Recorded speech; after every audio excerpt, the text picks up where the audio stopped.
and welcome to the 2020 Virtual Tucker Design Awards. My name is Jim Heeb with the Natural Stone Institute, and I'd like to welcome you as we celebrate today 12 outstanding stone projects and a lifelong career in architecture, which clearly exhibit excellence in the use of natural stone. The design community's innovative role in the use of natural stone enables our industry to continue our work, to sustain multi-generational businesses, and to preserve and perpetuate the craft of stonemasonry, and to otherwise fuel our passion for natural stone. The members of our organization truly appreciate the vision and creativity that results in outstanding, award-winning projects. Today, we celebrate your work. The Tucker Design Awards would not be possible if not for the generous support of many member sponsors.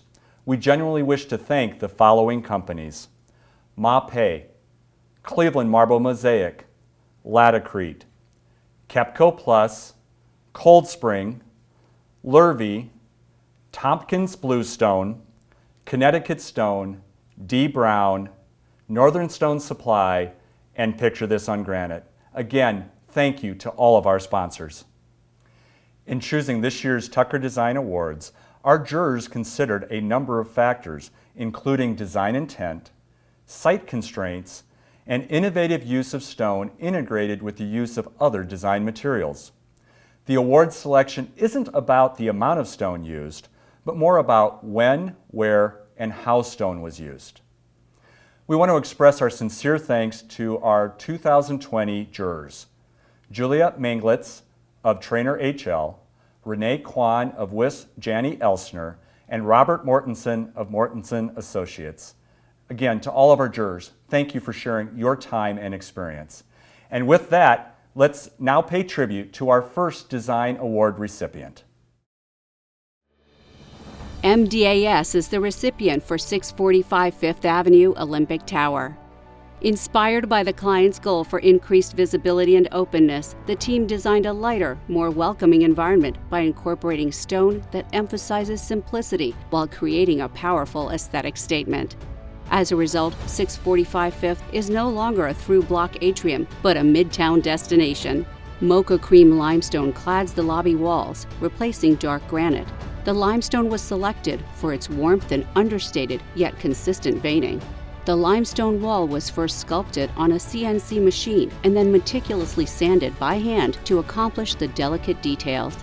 Challenged with supporting 200,000 pounds of limestone, the structural system transfers the load directly to the building, supporting the weight of the stone without adding any additional loads.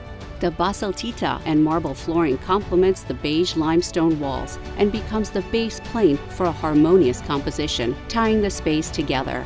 Judges commented, "A modern and refined use of stone to activate a long, narrow, multi-story space. The play of light reveals the folded planes of the limestone wall surface. Irregularly spaced light accents and otherwise dark paving playfully break up the long linear space.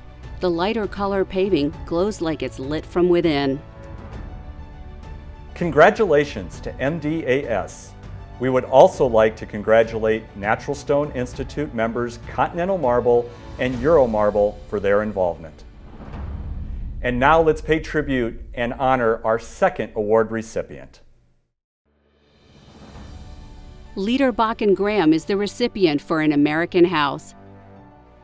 This American country house is located on a prominent street in the western Chicago suburb of Hinsdale, Illinois.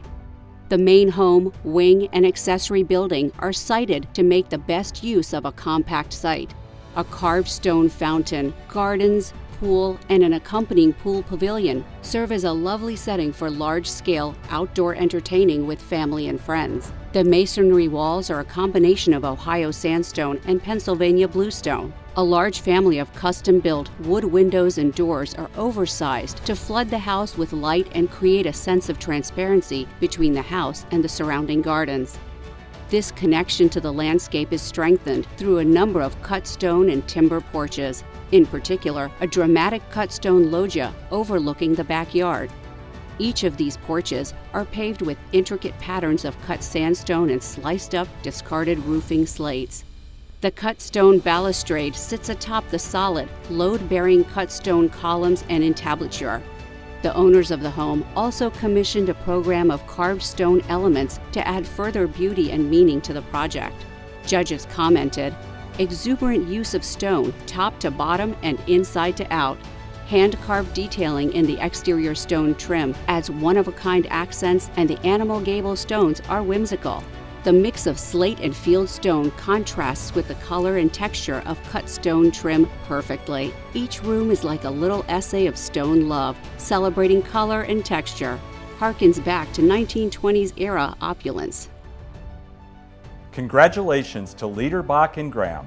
We would also like to congratulate Natural Stone Institute members ABC Worldwide Stone, Creative Edge, Galoy and Van Etten, Endless Mountain Stone, Marby Natural Stone, and Pico Engineering for their involvement. And now let's pay tribute and honor our next award recipient. Meyers is the recipient for Archangel Estate. The intrigue of the home's powerful facade lies in the locally sourced pudding stone archways, drawing you in. The challenge of designing this 6,300 square foot home was the narrow but deep lot. John Meyer planned the strong front elevation with a wide central expanse, allowing a preview of the stone patio and highlighting the towering 200-year-old beech tree and pool beyond. The central eyebrow showcases the overhead bridge connecting rooms in the sideways configuration floor plan. The carved stonework shapes the main and secondary archways as full ovals. Slate detailing is set between the sunburst oval window, balancing interest with the keystones, framing the 5 windows across the bridge. Rough-cut boulders give weight to the structure's base, and straight runs of granite border the shingles under the roof. The sense of having been on the site for decades was the intent of the design, abundant in stone and masonry. Judges commented, "Looking so much like it rose organically from the site and yet so deliberately crafted at the same time. And that elliptical arch. The framed view from the street to the backyard garden is enchanting and inviting. Lavish, but the use of variegated boulders keeps the overall impression simple and rustic." Congratulations to Meyer and Meyer. We would also like to congratulate Natural Stone Institute member Swenson Stone Consultants for their involvement. Let's now honor our 4th award recipient. Eric in Mdas is the recipient for Bach Garden Pavilion. A memorial pavilion is one of the most recently developed features within the rehabilitated historic mansion, owned by well-known Bostonian Ernie Bach Jr. The pavilion's design incorporates granite, mahogany, marble, bronze, and copper. Charcoal black granite fit the specification and was used for the building's outside columns, interior and exterior cladding, stairs, benches, and paving. Interior columns are Italian Verdi Alpi marble, and the floor patterns involved 7 different marbles from Italy and Spain. The fabricator had the expertise necessary to partner with the architect on developing construction and fabrication plans. The Doric order of classical Greek architecture is defined by specific characteristics in the building's columns and the band of moldings above the columns. Historically, these pieces would have been hand-carved, but the team achieved an equally high level of craftsmanship by modeling the detailed design in 3D software prior to construction and using 5-axis milling machines. Judges commented, "The monumentality and permanence of granite are celebrated and perfectly aligned with the memorial purpose of this project." Jurors noted the impressive solid columns, the Palladian-style proportions, scale, and form, executed with precision. A fitting tribute and welcoming environment for a family memorial pavilion. Congratulations to Eric in Mdas. We would also like to congratulate Natural Stone Institute member companies Cold Spring, Kenneth Castellucci and Associates, and Piero Zanella for their involvement. And now for our next award recipient. Eric Eggemeyer is the recipient for Eggemeyer's General Store. Texas limestone has been the obvious choice for the most lasting and stately impressions in Texas. For this storefront renovation, main factors for its selection were continuity within the historic district, staying true to heritage and encouraging more use of locally sourced materials. The entire facade of the store was clad with rich Cedar Hill cream limestone. Every element was handcrafted, from the base stones to the arched cornice containing pieces weighing 3,000 pounds each. These allowed the design to appear grand in stature, but not overpower the constraints of the facade. Large panels above the doors and windows completed the openings. Meyers General Store, along with the surrounding buildings, was originally designed by architect Oscar Ruffini. The project presented unique challenges with designing around an existing structure. Coordinated field measuring, the craftsmanship of skilled masons, and strong professional relationships made the project a success. Judges commented, "Very imaginative and well-crafted small project using a handsome local stone, proportioned, proud of itself, charming downtown facade that fits nicely within its surroundings. A jewel box, nice example of a smaller, well-detailed use of stone. Certainly an important upgrade from its previous facade." Congratulations to Eric Eggemeyer. We would also like to congratulate Natural Stone Institute member company, Texas Stone Quarries, for their involvement. And now let's pay tribute to our 6th award recipient. Vallaud and Pistra is the recipient for Grand Arch de la Défense. The Grand Arch de la Défense in Paris is the work of Danish architect Johan Otto von Spreckelsen. Completed in 1989, the resolutely modern design of the window on the world resembles a giant minimalist door frame. While beloved for its striking design, the exterior of the structure began to show signs of serious deterioration only 3 decades later. The arch was originally clad in Carrara marble, but thermal hysteresis caused the marble panels to warp and degrade, making the thin stone appear bowed. The restoration team selected Bethel white granite as a replacement stone for its flawless character, even grain, and purity of color. A detailed photo of the granite shows how the pinhead taupe grains are slightly visible up close, but from a distance, visual blending registers the surface as a pure white. The result is a clean and sleek white surface with no worries of durability. Judges commented, "The recladding of the Arch de la Défense with granite, due to the original marble cladding becoming compromised, celebrates a thoughtful preservation of a vital and celebrated Parisian monument. An American granite was selected for its superior durability to environmental stresses, while still maintaining the aesthetic character and appearance to the original Carrara marble." This project highlights technical advances in stone design, testing, and research that have occurred in the last 30 years. Congratulations to Vallaud and Pistra. We would also like to congratulate Natural Stone Institute members Polycor and Leventina for their involvement. And now to honor our 7th award recipient. Scott L. Aker is the recipient for the June 5th Memorial Park. On June 5, 2013, a reckless demolition in Center City, Philadelphia, collapsed a 4-story brick party wall onto a neighboring 1-story building, killing 6 people. The collapse sent shockwaves through Philadelphia's design and construction community, leading to policy changes to the city's building code and demolition safety regulations. 5 years later, a memorial arose out of the building footprint where the crushed store once stood. 3 black granite stones with 6 colored glass windows chosen by each family member and illuminated at night is the frontispiece of the memorial. Standing behind the memorial stones is a cascading Georgia gray granite-clad wall. The granite finishes of high polish, thermal flame, and rough cut create variation in textures while maintaining unity within the memorial park. The memorial design uses diagonal geometries, chamfered edges, and landscaping to make the narrow lot appear large and inviting, while celebrating the new demolition safety regulations adopted by the city post-collapse. Judges commented, "This is an imaginative and creative way to utilize natural stone in an urban setting, bringing a tragic story to the public realm. The stone megaliths exhibit a variation in textures and were carved to incorporate lighting that gives renewed purpose to the stone by moving people through the space, inviting interaction, and telling the story about the people who died." Congratulations to Scott L. Aker. We would also like to congratulate Natural Stone Institute member companies Structural Stone, Polycor, and Dan Lepore & Sons Company for their involvement. And now, let's see who our next award recipient is.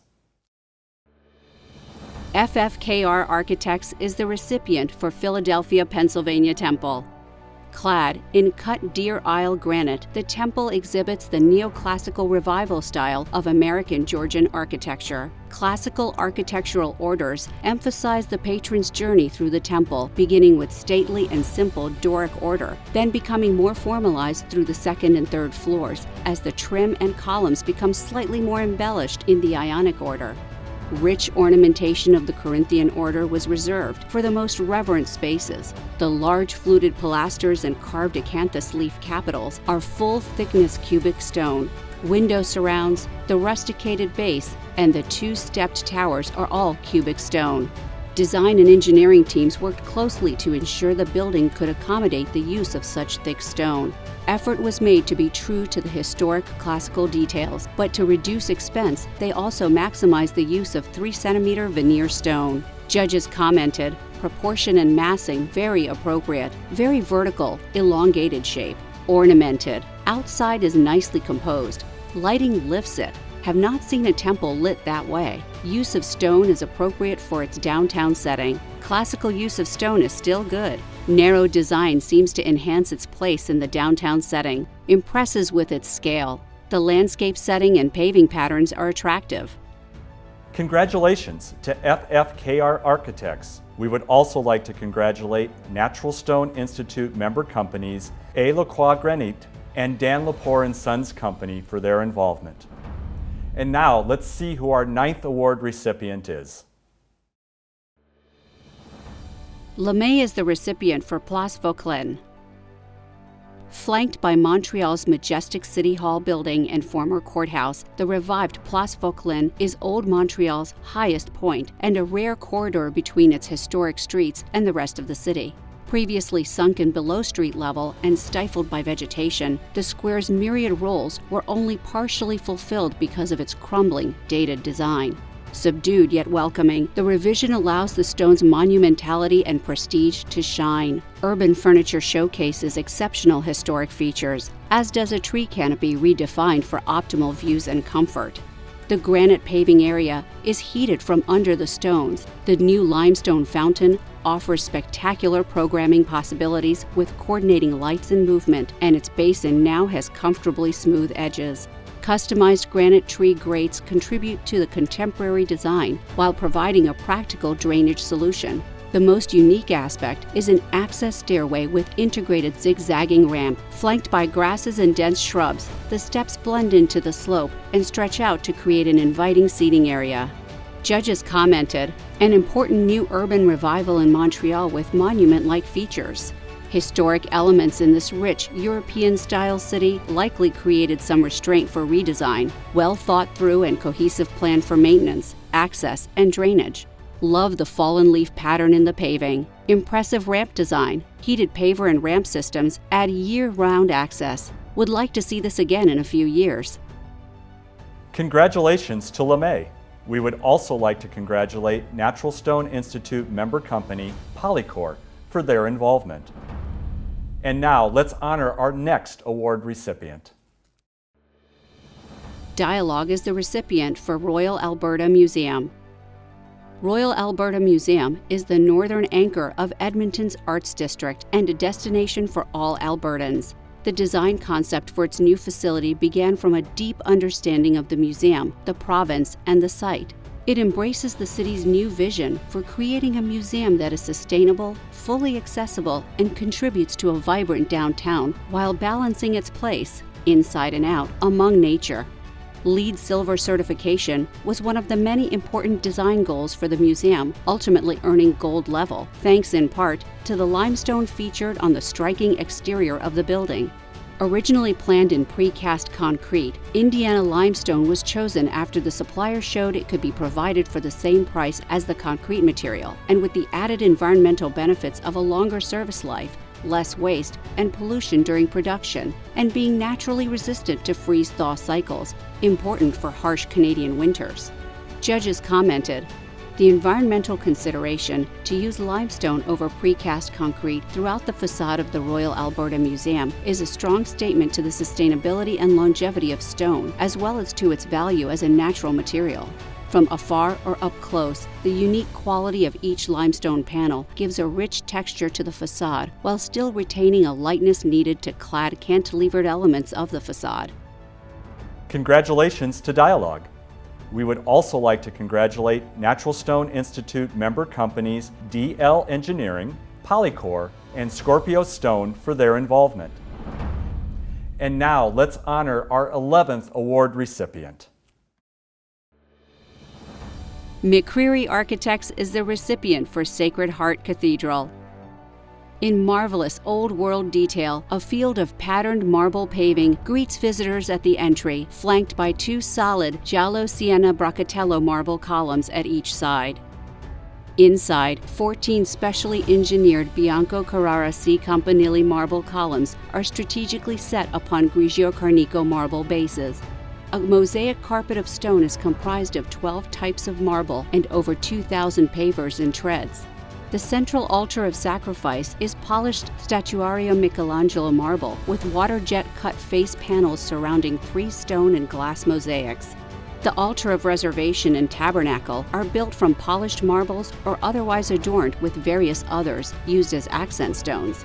The baptismal font is solid Bianco Carrara C. Campanile with inlaid panels of Rosso Francia Languedoc and narrow portoro set upon a Grigio Carnico base. The center panel of the raised cathedra is Fior di Pesco marble with inlaid diamond book matched panels that feature an exquisitely crafted mosaic of the bishop's coat of arms. Judges commented, "Sacred Heart Cathedral is a celebration of stone and craftsmanship that shines through in the detailing. With use of over 12 different marbles, much of what is inlay flooring, this project showcases how intricate craftsmanship and richness of stone together create artwork." Congratulations to McCreary Architects. We would also like to congratulate Natural Stone Institute member companies A. Grabowski & Sons and Rugo Stone for their involvement. And now let's honor our 12th and final award recipient. Towers Goldie is the recipient for Sculpture Park and Bosque at 1775 Tysons Boulevard. The ambitious site program and design at 1775 Tysons Boulevard provides a highly visible testament that sustainable practices can be achieved in a refined and enduring design. Because of its abiding beauty, flexibility in its application, and sustainable characteristics, stone was chosen for most of the site improvements. The central stone feature, a monolithic sculptural plinth located in the formal drive court, organizes vehicular traffic flow and serves as a visual linchpin linking the 2 main exterior spaces on the site. The plinth is constructed of randomly sized and alternately textured granite veneer panels, mitered to appear as a solid mass. Granite veneered seat walls, evocative of the shifting bars of the building's floor plate, are the dominant elements in the Bosque garden. A large sculpture is set in a bed of beach pebbles bordered by a granite band. Judges commented, "Linear granite benches, curbs, and plinth tie together the Sculpture Park and Bosque at 1775 Tysons Boulevard, creating flow and organization. The transition of the granite plinth from rusticated flamed blocks to smooth-honed finishes illustrates the transformation of stone as a natural material quarried from the earth. The lighting design and base detail provide a lightness to the heavy and anchoring aspects of the stone elements that creates a natural flow through the outdoor spaces." Congratulations to Towers Goldie. We would also like to congratulate Natural Stone Institute member companies A. Lacroix Granite, Gennaro Inc., and Cold Spring for their involvement.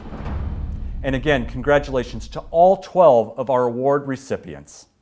In addition to recognizing outstanding individual project achievements, the Institute biannually presents the Bybee Prize, named in honor of James Daniel Bybee, a longtime member and past president of the Institute. This award is presented to an individual architect or landscape architect for their body of work executed over time and distinguished by design excellence and outstanding use of natural stone. Here to announce the 2020 recipient is George Bybee. At this time, I'd like to present Roger Jackson of FFK Architects of Salt Lake City, Utah, with the Bybee Prize in honor of my brother Dan. The Bybee family is extremely honored to present this award to an outstanding architect in their field And again, my brother would be truly honored. Thank you. One of the things I like about architecture the most is that it's a creative enterprise where you have to think things through, and you draw something and then you check and think, and then you think, oh, I can make this better, and then you change it. And then I can make this better, and you change it.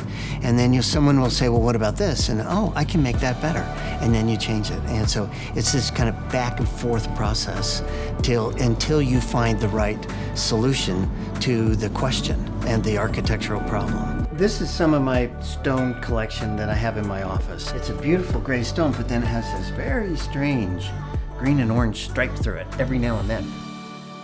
Working with natural stone is really a great experience because it doesn't happen every day. You might have countertops that would be stone, or perhaps a windowsill element, or flooring that would be natural stone, but these buildings are noble and beautiful. The building that I first really cut my teeth on as a stone building is the state capitol office buildings at the Utah State Capitol. Long ago, the original architect had master planned 4 buildings in the complex, and they really only built one. And then many years later, they built the other one. And then we built the final 2 to complete a quad of 4 buildings.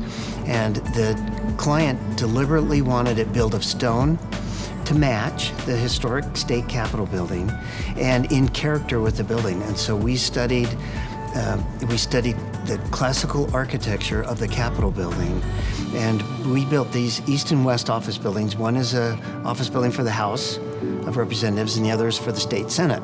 And we built these buildings with a local contractor and local stone subcontractor. And the stone came out of Italy, and the fabricator was in Italy. And we went to visit them often and make sure that the stone that we were getting was within the range that we wanted and didn't have the veining in it.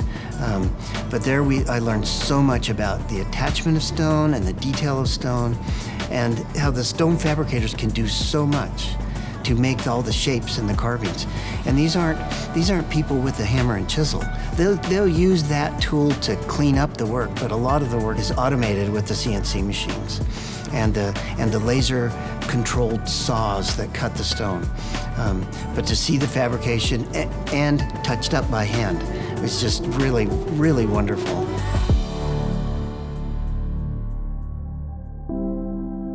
One of our biggest clients as a firm is the Church of Jesus Christ of Latter-day Saints, and these temple projects, they really want them to be noble, beautiful buildings. And so we often use stone.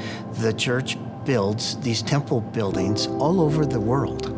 And there is a group of architects here in Salt Lake City, we're one of them, that do the architecture for these buildings and different materials, and sourced locally, sourced differently, but they like to build these buildings out of stone. It has a richness and a character to it that this client really wants the beauty and the strength and stability of the natural stone. And they truly talk about these buildings lasting hundreds of years.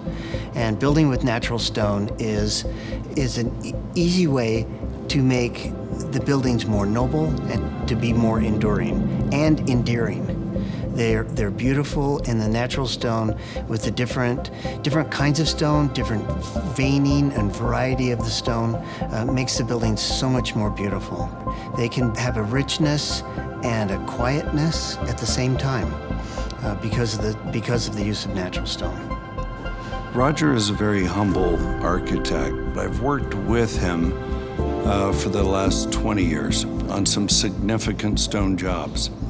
So it was knowing his balance, his collaborative nature, and his passion to get it right, and he has got it right. And when someone had suggested, oh, let's make like this to save some money.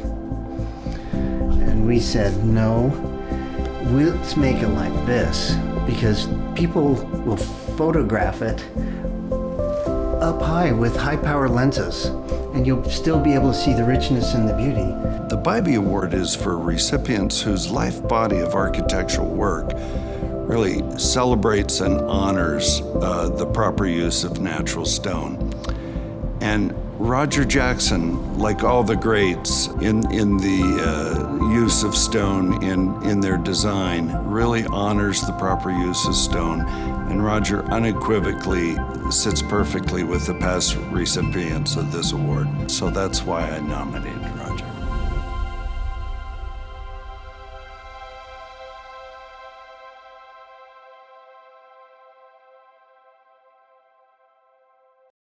Roger's individual and collective contributions to the field of architecture and incorporation of natural stone into those works is the reason why he's receiving this distinguished award today. So congratulations to Roger Jackson and all of our 2020 Tucker Design Award recipients. Congratulations to all.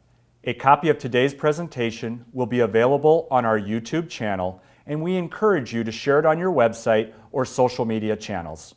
And again, a sincere thank you to all of our member companies who generously sponsored today's presentation. Call for entries for the 2022 Tucker Design Awards will be opened in 2021, and my staff colleague and good friend Jane Bennett looks forward to seeing your entry. And thank you again for joining us today, and thank you for using natural stone.